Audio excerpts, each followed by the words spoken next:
My family used my money to buy a house for my sister without my permission, just because she was the favorite and needed it more. I never thought I'd be the kind of person who would test their own family, but here we are. At 28, I had been carrying them on my back for years and they didn't even know. Well, that's not entirely accurate. They knew someone paid the bills. They knew the rent was paid every month like clockwork, that groceries appeared in the fridge, that the lights stayed on and the internet worked, and no one ever came knocking for late payments. What they didn't know was that it was me financing literally everything while pretending to barely survive. You see, I had told them I was a sales assistant, a nobody pushing papers and making cold calls for commission. I'd complain occasionally about difficult clients or long hours, nothing too dramatic, just enough to maintain the fiction. The truth was so different it would have been laughable if it weren't so pathetic. I was the regional manager of a medium-sized distribution company, overseeing 7 locations in 3 states. My salary was $10,000 a month, plus bonuses that could add another $30,000 to $40,000 in a good year. I had stock options, a company car I kept parked at my real apartment, respect from my colleagues and subordinates, awards on my office walls, but my family had absolutely no idea. Every time I came to the house I was paying, someone had a ready comment. My sister would roll her eyes when I came in with my casual clothes, the ones I put on after work to maintain my cover. She'd make these little remarks about how I should have more ambition, how all her friends' brothers had real careers and bought nice things for their parents. My father would grumble about how at my age he was already saving for a house, implying I'd never get there at the rate I was going. My mother would sigh dramatically, looking around our decent but not extravagant rental, and mention how she wished I earned more so they could live in a better place, so they could have nicer things, so she wouldn't feel embarrassed when her friends asked where we lived and what her son did for work. Better, that word haunted me. The rent I paid was $2,000 a month for a 3-bedroom house. Add utilities, groceries, insurance, internet, phone bills, and I was covering close to $4,000 monthly. I paid for absolutely everything, and they thought I lived paycheck to paycheck in some studio struggling while sacrificing for the family. The reality was I did have an apartment across town, a beautiful 2-bedroom place with floor-to-ceiling windows overlooking the river, $400 a month, and I paid it gladly for the peace. I stayed there during the week telling them I was crashing with a friend to save gas. The lie had grown so big I could barely keep track. The disrespect wasn't even subtle anymore. It used to be veiled, little implications and sighs and looks. Now it was direct and cutting. 2 weeks before everything changed, we were having dinner on a Tuesday night. Nothing special, just a regular weeknight. I had bought takeout from that Chinese place they liked on my way over, because no one felt like cooking and I definitely wasn't going to volunteer. My sister was on her phone, texting, scrolling through social media with that glazed expression everyone has. Suddenly she laughed, a sharp bark of amusement, and turned her phone screen to show our parents. It was a post from one of her college friends, someone I vaguely remembered meeting at graduation years ago. The friend had just bought a condo in the city, a nice-looking place from the photos, modern building, doorman and all. Probably cost $300,000 or more given the location. My sister announced this to the table like it was breaking news. Then she looked directly at me with this piercing expression I'd seen 1,000 times before. "Must be nice to have ambition," she said, her voice dripping insinuation. "To have a real career that actually goes somewhere." She paused deliberately, letting the silence stretch awkward and thick. "She's actually a year younger than you, 27, already a homeowner with equity and a real investment, and you're 28 and still." She waved her hand vaguely in my direction. "Floating around in that dead-end job, making what? Minimum wage plus commission." My father chuckled, that low, rumbling sound. "All right, she has a point there. You really should start thinking about your future, stop drifting, maybe look for opportunities with real growth potential. Your mother and I won't be here forever to help you." My mother made that face she puts on when she's disappointed but trying not to show it, which somehow made it worse than if she'd just said something. Her lips tightened, her eyes softened with that martyr sadness. "I just wish you'd work harder, apply yourself more. You're a smart boy. You could do so much if you just try, if you just had some drive. I sat there with my fork halfway to my mouth, a piece of orange chicken suspended in the air, the sweet and sour sauce threatening to drip onto my plate, and I thought about the $200,000 that was in my real savings account. $200,000, almost $250,000. I had been saving for years straight, living far below my means despite my substantial income, investing conservatively, building security and stability. I could have bought a house outright with cash if I'd wanted to. I could have bought them a house. I could have bought 3 houses. But why would I when they treated me like this? When they saw me as their loser relative who had to be tolerated because I chipped in my pathetic little check to keep the lights on. Something clicked that night. These people didn't love me. They resented what I provided because they thought it wasn't enough while depending on it completely. I realized I was enabling this. By hiding my success, I got all the financial burden with none of the recognition. Worse, I got active contempt. I decided that night to run an experiment, a test to see who they really were when given resources and a simple instruction. Use them responsibly. Deep down, I already knew the answer, but I needed to see it for myself. I needed proof. I needed closure. The next day, I opened a new checking account and transferred exactly $20,000, 10% of my real savings, a test fund. When the debit card arrived 3 days later, I held it for a long time. This represented a choice. I could back out, or I could finally know the truth. I activated the card. That Saturday, I called a family meeting. Family meetings weren't called in our household, so when I texted saying I needed to talk to everyone that night, the responses were immediate and confused. My sister, "Did you finally get fired?" My mother, "Are you sick?" My father, "What's up?" I said, 6 o'clock, be there. I arrived at 5:45. The house smelled of my mother's stew. She was in the kitchen watching me nervously. My father was in his recliner, the game volume too loud. My sister was lounging on the couch, phone in hand but tense. The atmosphere was thick. In our family, serious conversations meant bad news. At exactly 6, I asked everyone to come to the dining table. My mother turned off the stove. My father reluctantly muted the TV. My sister sighed but followed. We sat in our usual spots. The table was old wood, scarred from years of use. I'd eaten 1,000 meals here. Now I was about to change everything. I reached into my wallet and pulled out the debit card, placing it deliberately in the exact center of the table. 3 pairs of eyes fixed on it immediately, as if it were magnetized.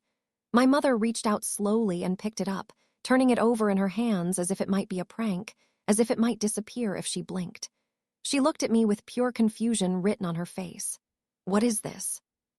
My father leaned forward in his chair, squinting at the card as if he could divine my intentions from the numbers printed on the plastic.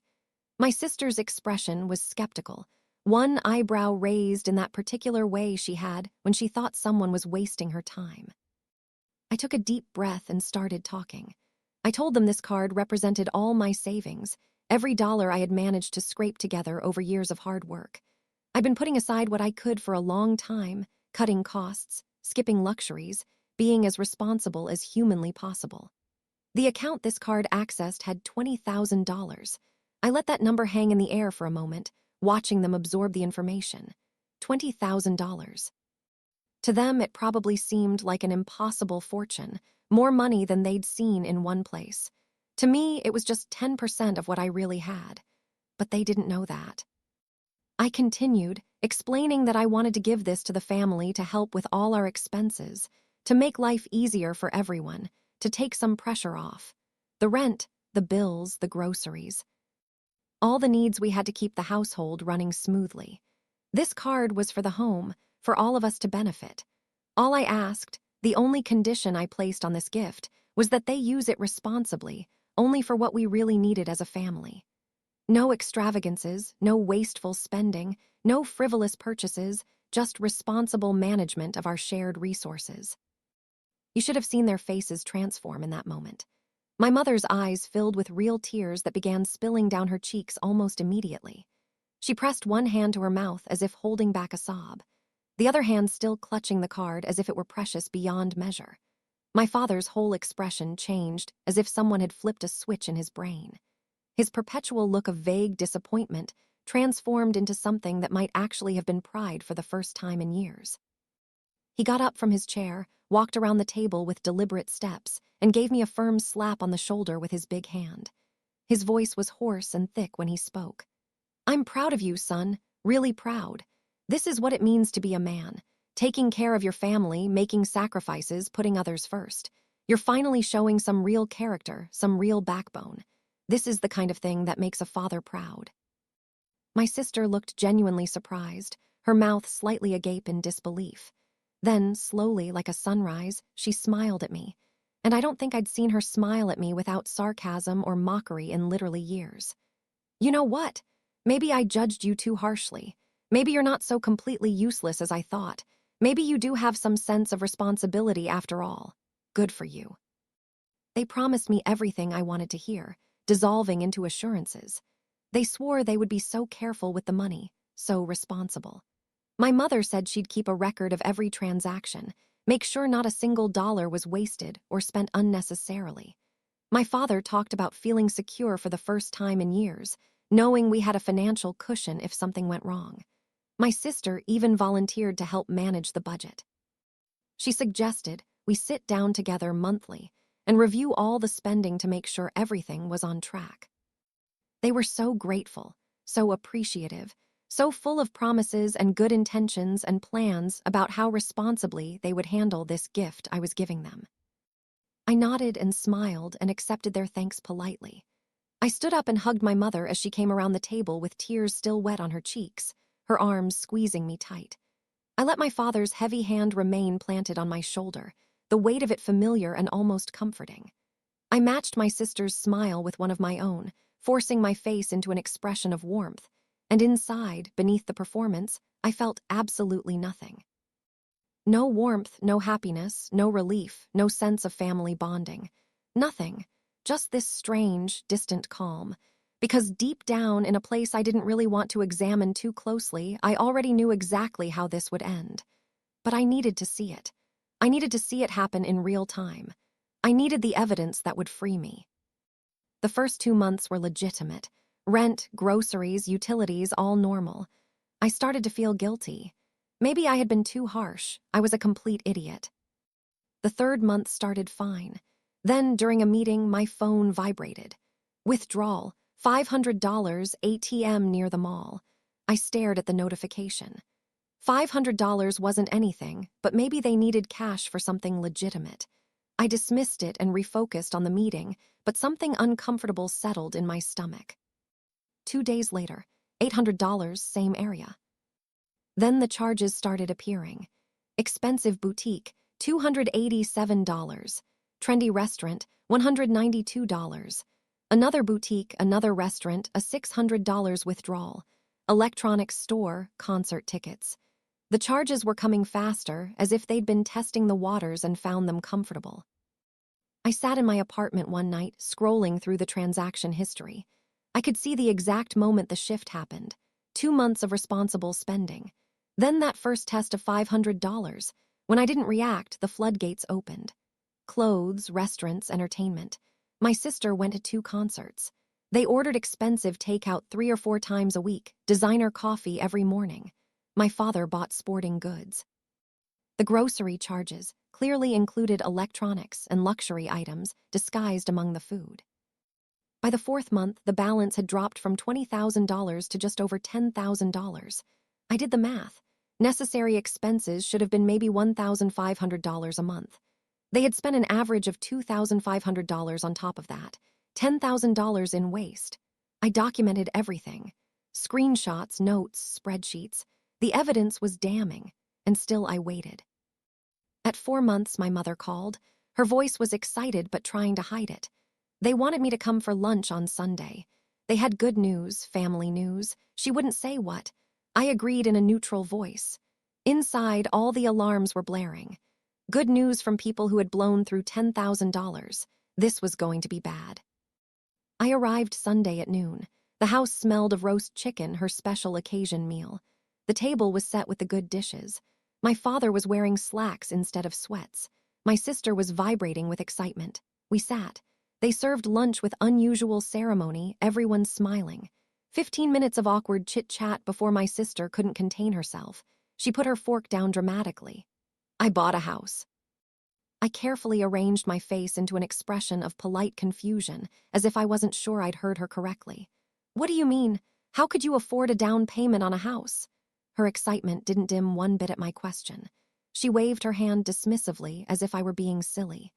The family helped, obviously. We all contributed. It was a real team effort, everyone pitching in together. My mother jumped into the conversation eagerly, her voice proud and pleased. We used $9,500 from the account for the down payment. We got approved for the mortgage with your father and me as co-signers, since your sister's credit isn't quite there yet. The monthly payment is $1,500 for 20 years. Very reasonable. We really got an excellent interest rate given the circumstances. My father nodded, looking pleased with himself. Smart investment. Real estate always appreciates over time. This is good for the whole family in the long run. My sister was practically bouncing in her seat. Closing is in 3 weeks. I'm so excited. I can finally stop renting, start building real equity, be a real adult with ownership and a future. I kept my voice carefully neutral, betraying nothing of what I was feeling. Where exactly is this house? Her enthusiasm dipped only slightly, but recovered quickly. Well, it's a bit far from the city center, more like on the outskirts of the suburbs. It's not actually the best neighborhood in the city, but the realtor says it's definitely up and coming. Lots of young families moving in, loads of growth potential. And how many bedrooms is this house? 3, which is perfect. Perfect. For whom exactly? She looked at me as if I were deliberately dense. For me, obviously, and Mom and Dad. They're going to live with me helping with the mortgage payment, making it a real family home. Multi-generational living is really very popular now. It's very in. Where will I live? The question hung in the air for a few moments. No one spoke. My sister glanced sideways at our parents. My mother suddenly found her plate fascinating. My father cleared his throat uncomfortably. My sister shrugged, trying to make it seem casual and unimportant. I mean, the house only has 3 bedrooms total, so obviously you'll need to find your own place. But you've been talking about getting your own apartment anyway, right? About being more independent. Well, now's the perfect time. We'll be settled in the house. You'll finally have your own space and independence. Everyone wins. Works out great for everyone. My mother's voice became soft and coaxing, the tone she used when she wanted something. Of course, we'll still need your help with the expenses. The mortgage payment is a little tight for us to handle completely on our own right now. We were thinking maybe you could contribute around $500 a month towards it, plus maybe help with the utilities at the new place once we get them set up. It will actually be less than what you're paying now for the whole household here, so really when you think about it, you'd be saving money. Isn't that great? Everyone benefits. My sister leaned forward across the table, her smile sharp and cutting now. She said something I think was meant to sound like a joking sibling dig, but came out cruel and piercing instead. You're basically broke now anyway. With only like $500 left in that account after we took care of the down payment and everything. But you should be really and genuinely happy for me, proud even. Your little sister is a homeowner. Now I have property, I have equity and an investment and a real future. She paused, letting that sink in. Maybe this will motivate you to finally work harder, to really push yourself and make something of yourself, so you can have nice things too someday instead of just floating around in the same place forever. The room went absolutely silent. I could hear the refrigerator humming in the kitchen. I could hear someone's clock ticking. I could hear my own heartbeat in my ears. I looked at my sister across the table, taking in her smug, self-satisfied expression. I looked at my parents, who couldn't quite meet my eyes but weren't disagreeing with anything she'd said. They weren't defending me or suggesting maybe she was being too harsh. These people had taken what they believed were the savings of my life, everything I had managed to scrape together. They used more than half without asking permission, without even mentioning they were considering it. They bought a house with my money that they fully expected me to help pay for monthly. They told me I was not welcome to live in this house my money had bought. They suggested I should be grateful and motivated by my sister's success. Success, funded entirely by money they had effectively stolen from me while thinking they were leaving me completely destitute, and they didn't feel a shred of guilt about it. Something broke inside me, or maybe it was the opposite. Maybe something, after years and years of being bent and stressed and pushed to the breaking point, something finally snapped back into its proper shape. Clarity hit me like ice water. I started laughing. I couldn't help it. I couldn't stop it, even if I'd wanted to. It started as a quiet chuckle but quickly turned into full, genuine laughter that bent me over in my chair. The kind of laughter that makes your stomach hurt and brings tears to your eyes. Every time I tried to catch my breath and compose myself, I looked at their confused and increasingly worried faces and started laughing harder. My father's voice cut through my hysteria, sharp with confusion and growing concern. "What the hell is so funny? This is serious." I wiped the tears from my eyes, still laughing, struggling to get control. "Oh man, oh, this is absolutely perfect. This is better than I could have imagined." My mother's brow furrowed deeply. "I don't understand what you're talking about." I took a deep breath, composing myself, and looked at each of them in turn. Really looked at them, memorizing their faces in this moment. "You want to know what's funny? Those $20,000 weren't all my savings. It wasn't even close to all my savings." Blank faces, total and complete incomprehension. "I mean, it was 10%. I have $200,000 in my real savings account, plus another $100,000 or so in retirement accounts, plus stock options worth probably another $50,000 at current value." Tomb-like silence. You could have heard a pin drop in that dining room. $200,000, I repeated slowly, making sure each word landed. "And that's not counting other assets. I'm not a sales assistant. I never was. I'm a regional manager. I have been for 5 years. I make a $10,000 base salary a month, plus bonuses that usually add another $30,000 to $40,000 annually. That whole struggling sales assistant thing, complete fiction, total lie." My sister's mouth had fallen completely open. My father had gone pale, his face draining of color. My mother made this small, hurt sound, almost a whimper. I continued, my voice calm and firm and almost cheerful. "The $20,000 was a test, a deliberate experiment to see if you could handle money responsibly, to see if you were capable of following one simple instruction. Use it only for household needs. Nothing extravagant, no waste, just careful management of shared resources." I smiled, and it was not a nice smile. "You failed spectacularly, comprehensively. I watched you blow $10,000 in 4 months on clothes and restaurants and concerts and God knows what else. I watched you take another $9,500 without asking permission, without consulting me, to buy a house I'm apparently not welcome to live in, but am expected to support financially." I stood up from the table, my chair scraping loudly against the floor. I already rented my own apartment, by the way.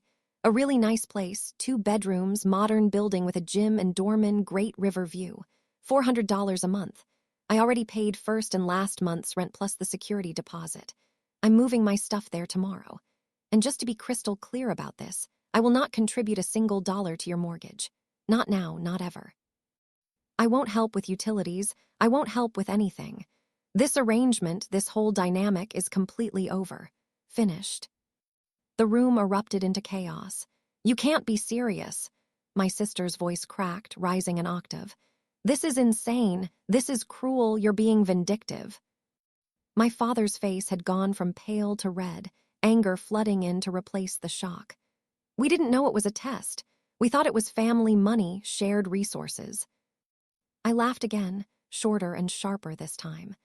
"I explicitly called it my life savings when I gave you that card. My savings. But you know what? Even if it had been shared family money, you still spent it without asking anyone. You still made a massive financial decision without consulting the person whose money you were using. You still took what you wanted and expected me to just accept it." My mother started crying, real tears streaming down her face. "You're breaking up the family. Why? For money? For hurt pride? How can you be so cold?" I looked her directly in the eye, holding her gaze until she had to look away. "You broke this family a long time ago. The moment you decided I was worth less than my bank account. The moment all of you decided my value was purely financial, and even that wasn't good enough. I walked out that night and never went back. Not once.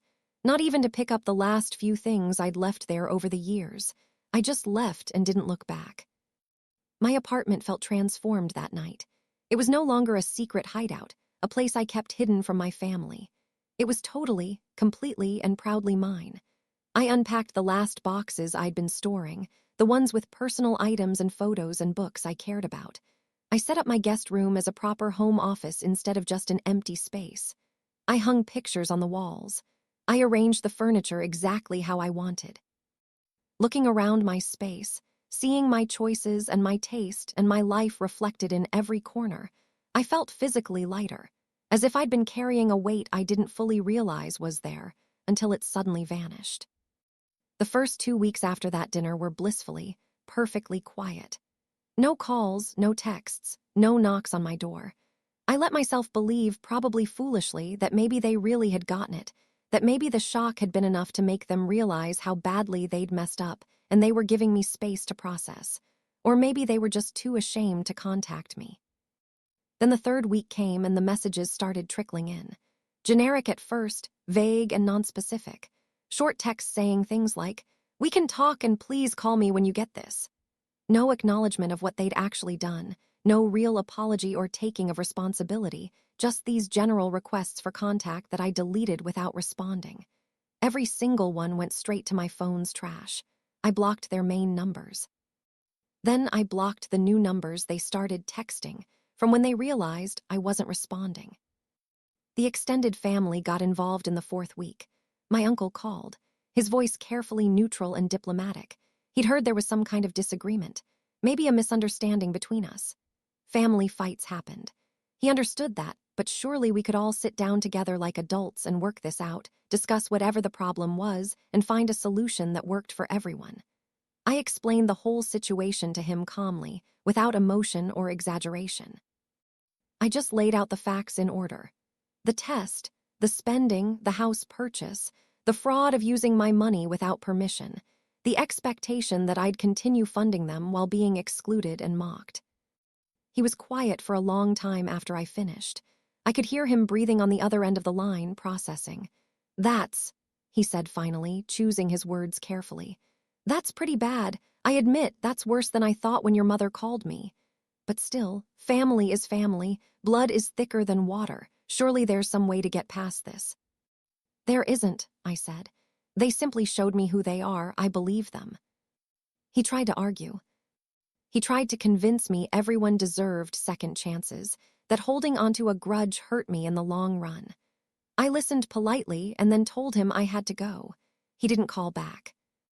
My aunt tried 2 days later, same script, different delivery. She'd spoken with my mother, who was apparently beside herself with grief and worry. How could I do this to her? To them, yes, they'd made mistakes, but cutting them off completely seemed harsh, extreme. They were my family. Didn't that count for something? "Would you be okay with someone stealing your life savings and then kicking you out of your house?" I asked her directly. She stammered something about it being more complicated than that, about family dynamics being nuanced. "It's really not complicated," I said. "It's actually very simple. They financially took advantage of me while treating me with contempt, and I'm choosing not to allow that anymore." She didn't have much to say after that. The call ended awkwardly. A cousin I hadn't spoken to in years tried to reach out, then another uncle, then a family friend my mother had apparently recruited. Same message from all of them. Family is forever. Forgiveness is important. Holding on to anger only hurts you. They've learned their lesson. Give them another chance. I gave them all the same information and the same answer. No.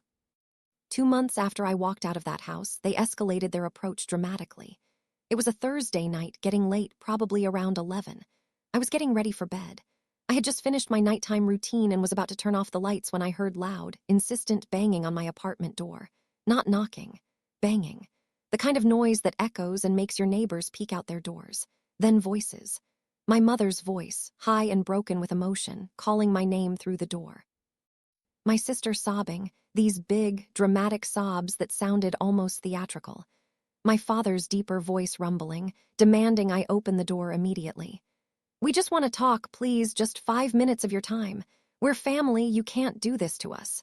Open this door right now." The sounds echoed down my floor's hallway. I froze in the doorway to my bedroom for a moment, listening to them beg and demand and cry on the other side of my door. My neighbors could definitely hear this. Multiple neighbors, probably. This was a nice building in a quiet neighborhood. This kind of scene didn't happen here. I walked to my front door. I stood close enough that they could hear me clearly through the wood and spoke loudly and firmly. "If you do not leave this building immediately, I am going to call the police. You are trespassing on private property. You have 60 seconds to be out of this hallway or I am reporting you." The banging stopped. I could hear frantic, whispered arguing on the other side. My mother's voice pleading for just a moment, just to see my face. My sister saying something I couldn't make out well, my father insisting this was ridiculous, that I was being ridiculous. I started counting out loud. 60, 59, 58. Around the 30-second mark, I heard footsteps finally retreating down the hallway toward the elevators. I waited by the door for another full 5 minutes, listening intently. Then I looked carefully through the peephole. Empty hallway. Silence. That night, I blocked 3 more phone numbers they'd apparently borrowed from friends to try to contact me. I held firm. It was complete separation. My life had genuinely settled into a new rhythm that didn't include them at all. Work was going exceptionally well. I had successfully negotiated a major contract with a new client that would bring substantial revenue to the company. My boss had praised my handling of the matter in front of the whole management team. I had started dating someone I met at a professional networking event, a woman who worked in marketing at a completely different company and knew absolutely nothing about my family drama. She liked me, for who I actually was as a person, not for what I could provide financially. We'd had 4 dates, and I genuinely enjoyed spending time with her. I looked forward to seeing her. I was sleeping better than I had in years, eating better, smiling more easily and genuinely. The constant, low-level stress I'd been carrying had faded. One Saturday morning, I was cleaning out a closet in my apartment and found an old photo album I'd forgotten. I sat on the floor and leafed through it. There was my 10th birthday party, all of us smiling around a cake, a family vacation to the beach when I was 12, my high school graduation with my mother's arm around my shoulders, both of us smiling, Christmas mornings, summer barbecues, normal family moments from what seemed like a different life.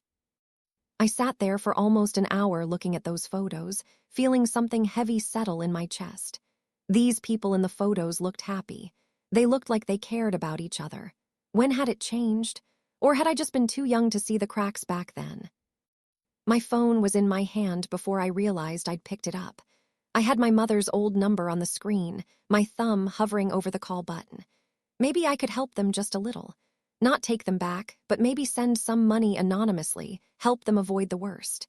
They were still my family, weren't they? These people in these photos. I sat there for a full 5 minutes, phone in hand, staring at that call button. Then I thought of my sister's voice saying I was basically broke while laughing. I thought of them using my identity to commit fraud while thinking they were leaving me destitute. I thought of them telling me I wasn't welcome in the house my money had bought.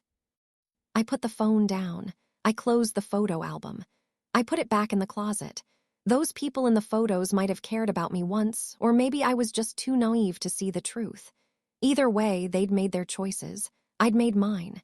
And for the first time in years, I was at peace. My cousin called one afternoon, the only family member I still had some contact with. He was careful about it. He'd promised not to pass information about me to my immediate family.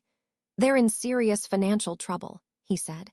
"Your sister is barely making minimum wage at some retail sales job. Your parents can't find decent work. They've missed 3 mortgage payments.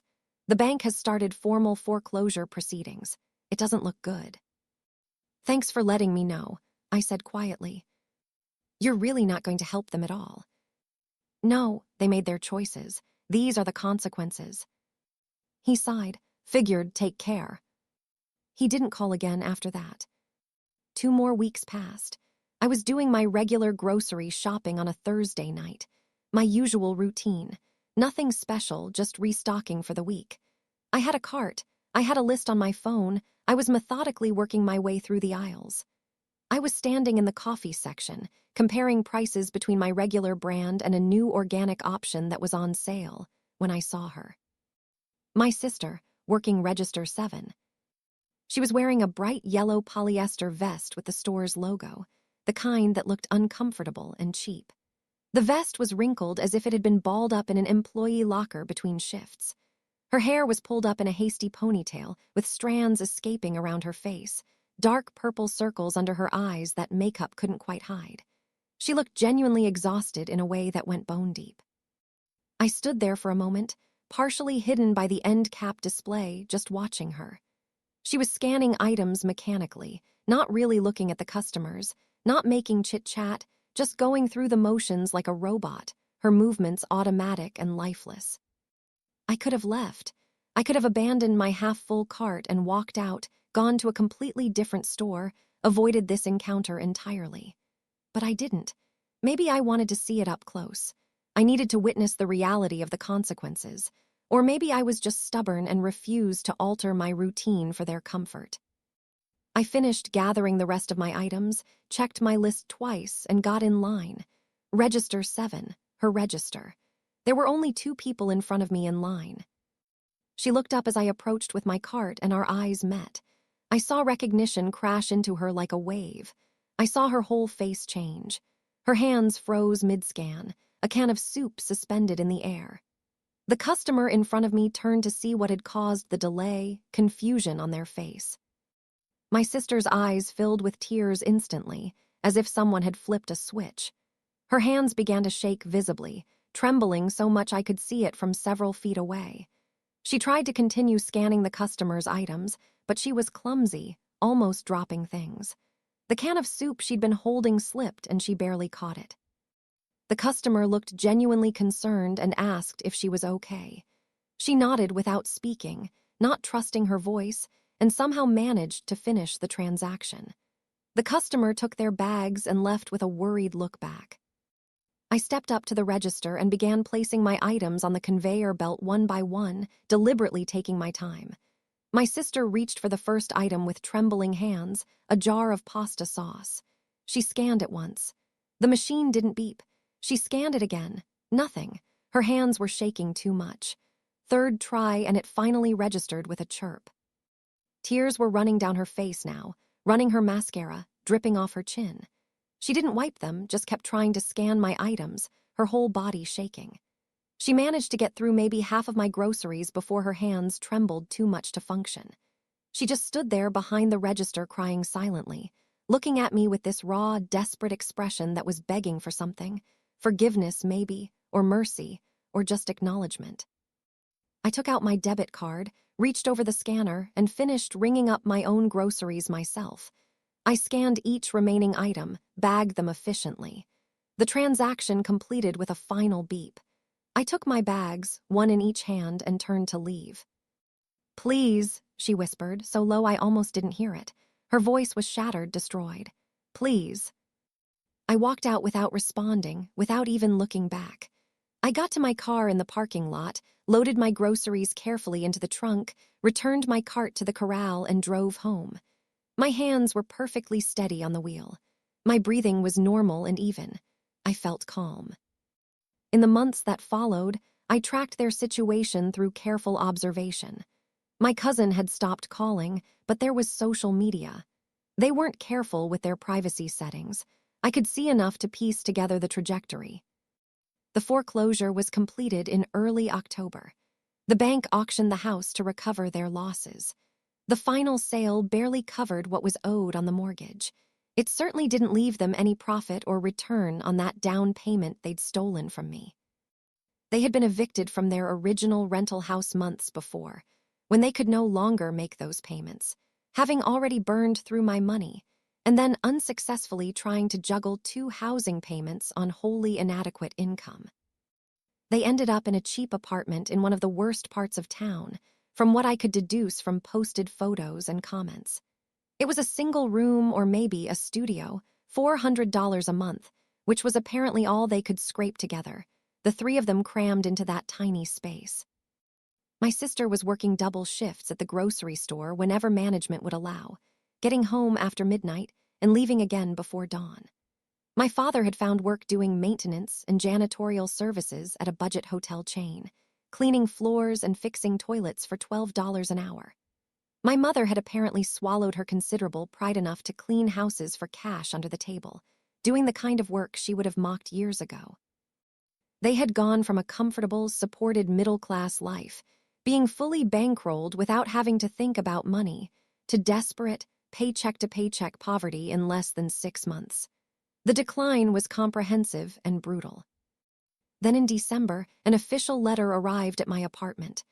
Heavy paper, bank letterhead, the kind of mail that means serious business.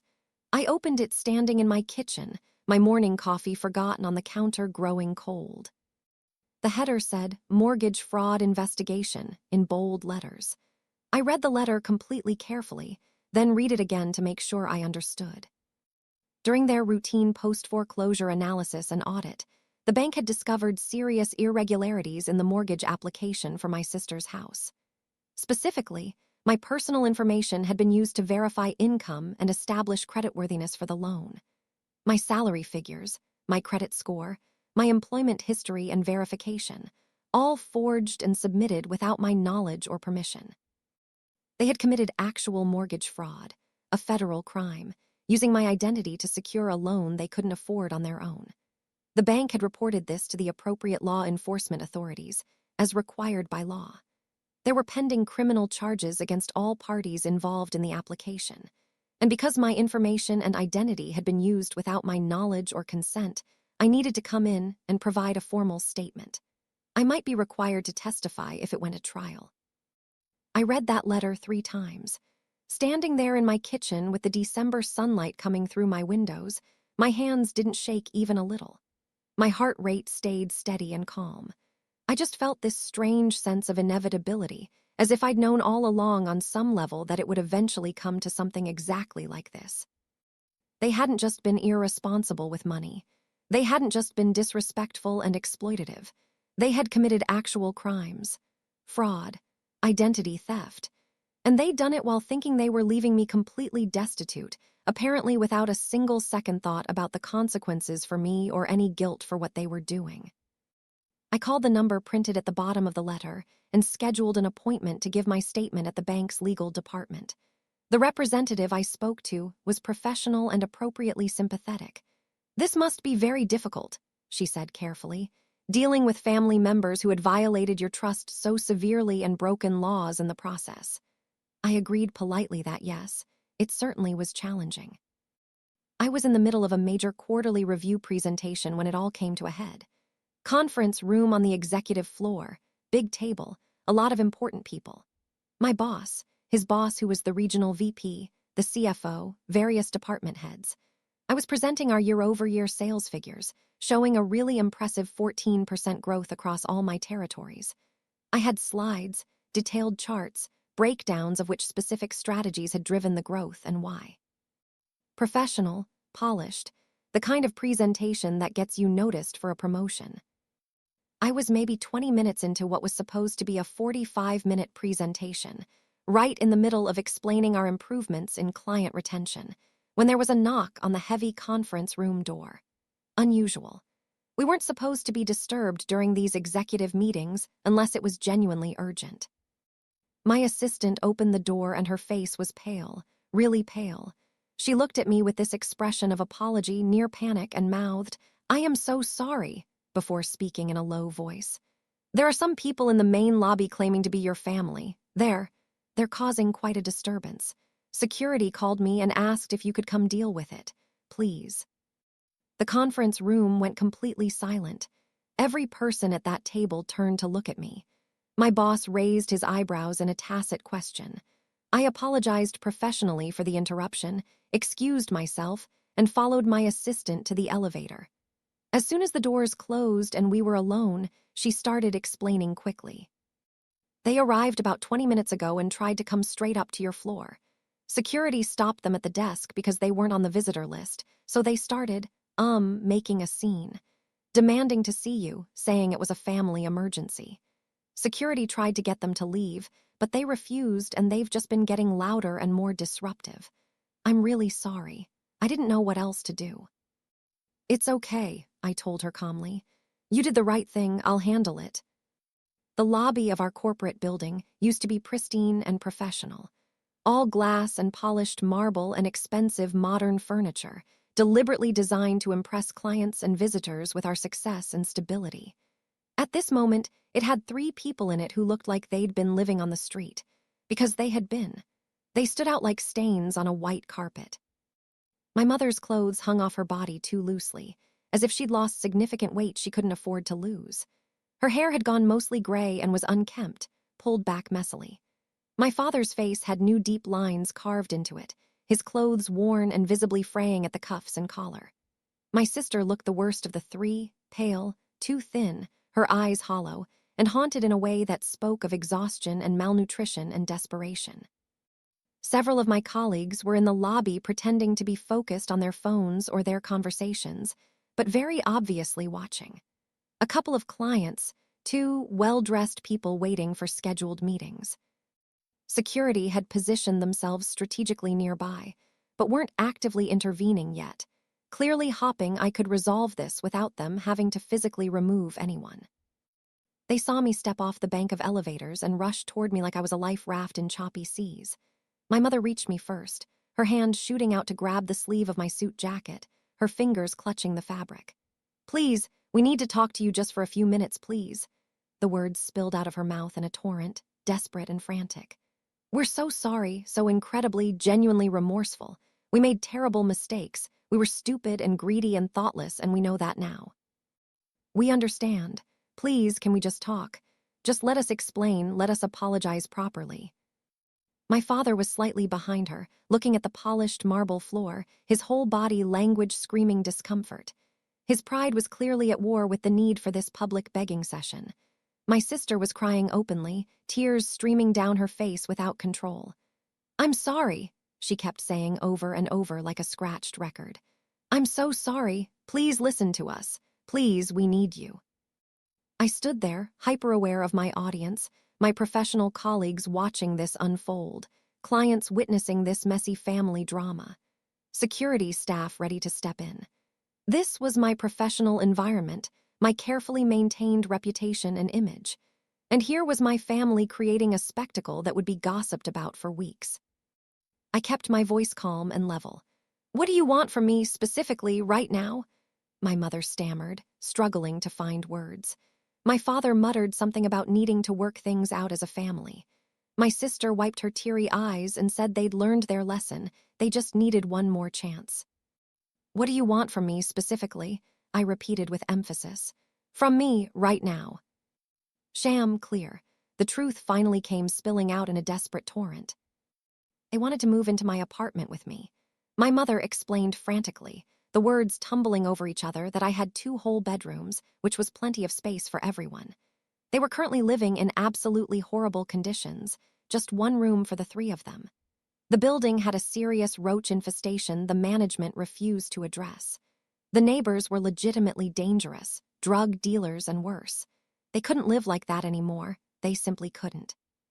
Surely you can understand, my mother pleaded. Surely you can find it in your heart to forgive us and help us just temporarily, just until we can get back on our feet. We're family. Doesn't that have to mean something? Don't we matter to you at all? I looked at my mother's desperate, pleading face. I looked at my father's shame and humiliation. I looked at my sister's tears and desperation. No. One word, clearly spoken, final. My sister's tears transformed instantly into rage, as if she'd flipped a switch in her brain. Her voice rose sharply, echoing through the marble lobby. How can you be so heartless, so completely cold? We're your family, your real family. You're just watching us suffer and doing nothing. My father's voice joined hers, the volume rising to match. You have money, you have space, you have more than you need. You're letting us live in absolute filth for nothing more than spite and hurt pride. My mother's voice rose another octave, wailing loudly enough that people across the lobby would definitely hear every word. What kind of son does this? What kind of person abandons their own mother? How can you possibly live with yourself? They were escalating, getting louder, drawing more and more attention, creating exactly the kind of scene I'd hoped to avoid. Around us, the lobby had fallen silent except for their voices. People had completely stopped pretending not to stare. This was a full-on spectacle. Now my sister escalated further, her voice echoing off the marble walls and high ceiling. You're heartless. You've always been heartless. You care more about your precious money than your own blood. Sitting up there in your fancy office with your fancy salary while your own family struggles to pay for food. My father grabbed my arm hard, his voice loud and accusatory enough for everyone to hear. This is cruelty, pure cruelty. This is vindictive behavior. This is absolutely unforgivable and you should be ashamed. I took my phone out of my pocket and called building security.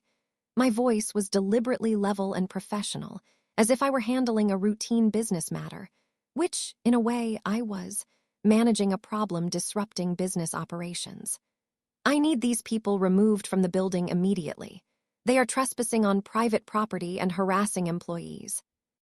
I want them escorted out, and I want their names and descriptions flagged in your system as not permitted to return to this property under any circumstances. 2 security guards arrived within 30 seconds, clearly having been waiting for this exact call. The guards nodded with professionalism and moved toward my family. My sister started screaming for real, not talking loudly, screaming.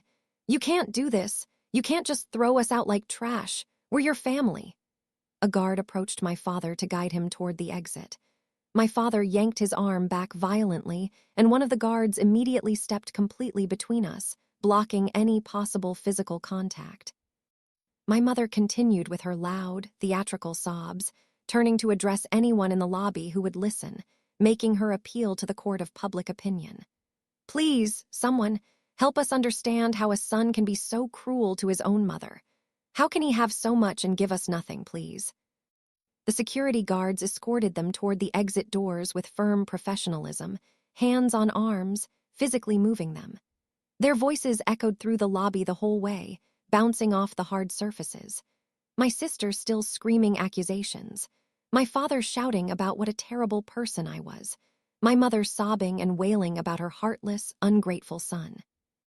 Even after the doors closed behind them with a dull thud, I could see them through the glass, still making a scene on the public sidewalk, still arguing with the security guards, making sure they left the property entirely.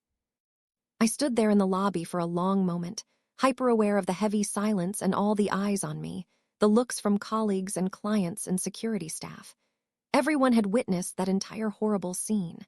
I thanked the security team professionally, straightened my suit jacket, and walked back to the elevator. My assistant was there holding it for me, her expression carefully neutral but understanding around the edges. I returned to the conference room. I apologized again for the extended interruption and finished my presentation.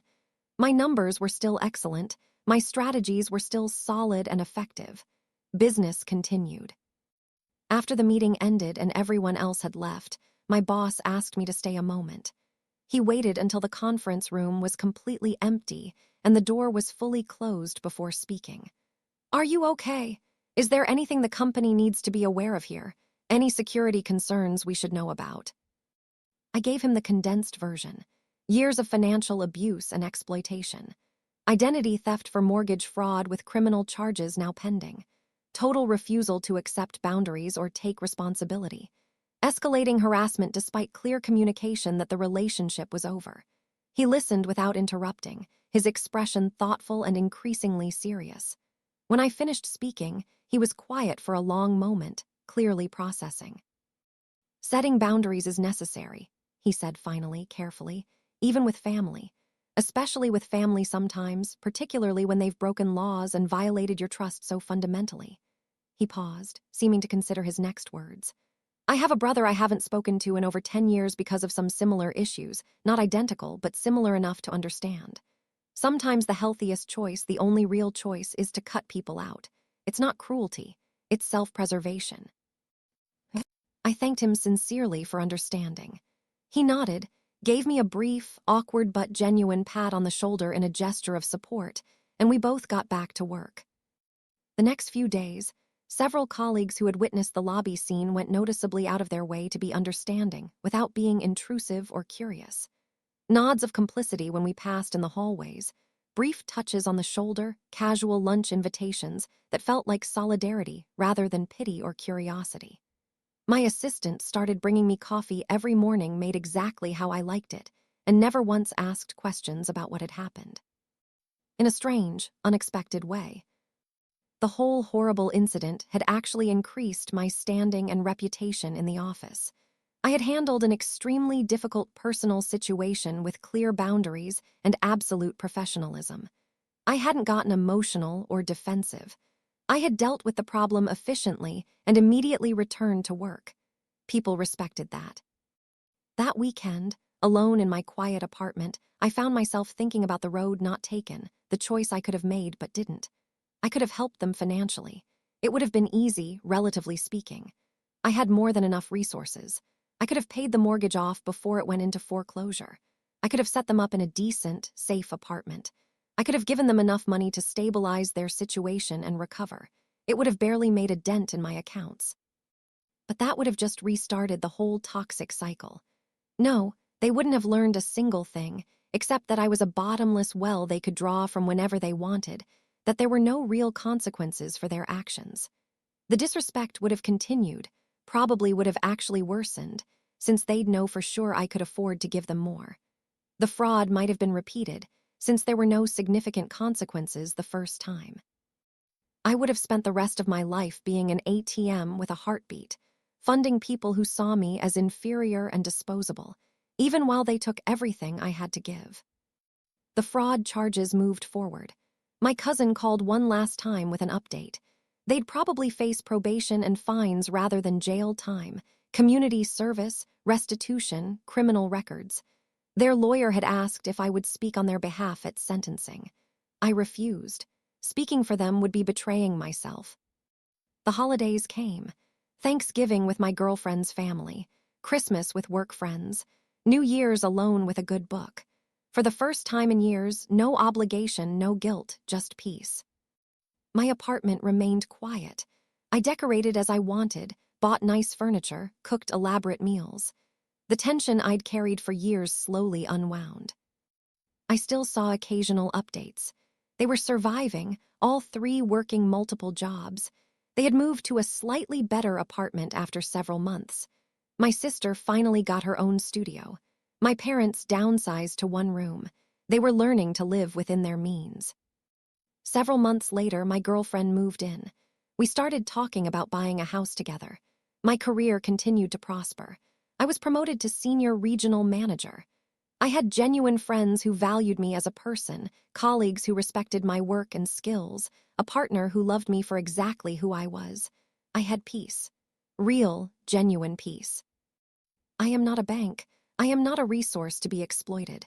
I am not an ATM or a safety net or a backup plan. I am a person, a complete human being with value beyond what I can financially provide to others. And I am finally, truly living like one.